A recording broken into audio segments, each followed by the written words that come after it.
Alright, we got a digital camo print. It is a red candy bottom. So we're going to strut bar, which is this here. So these are a little tricky just because of what it is. You see this, the part's longer than the film, but the way it's going to stretch, it should be fine.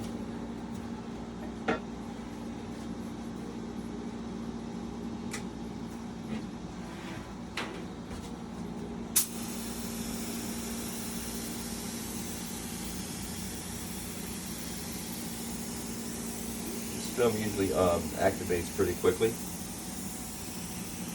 even though there's a lot of ink. It still activates pretty fast. Give it a second for it to glass over. It isn't quite glassed over yet.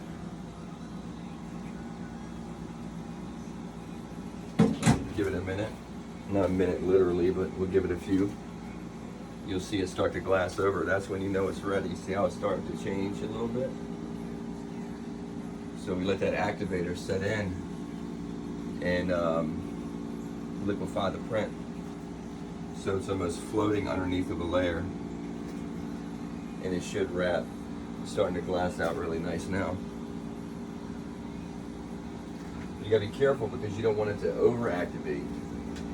So I'm gonna go in like this. It's going to be a little difficult to hold, so I'm going to use something to hold it. But I'm going to go in just like this.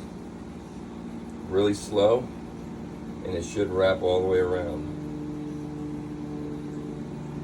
And if it doesn't wrap on the back side, it doesn't matter because I'm going to airbrush it anyway.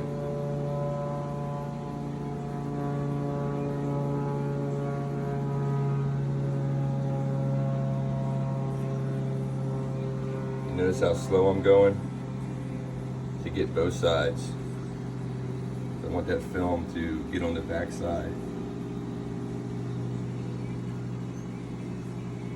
This should alleviate any type of line or airbrushing that I need.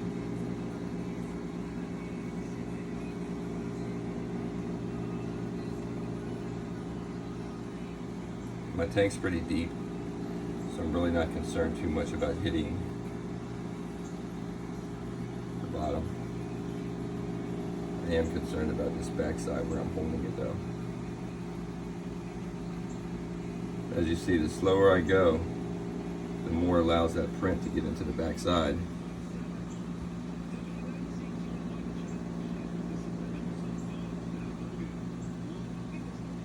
And I'll just airbrush where my finger is.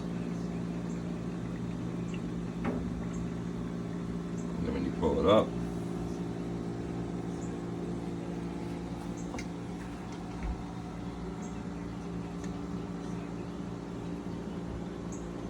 you have.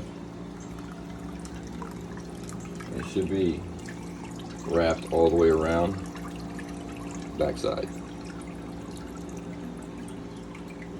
and alleviated that line on the backside because you go really, really slow.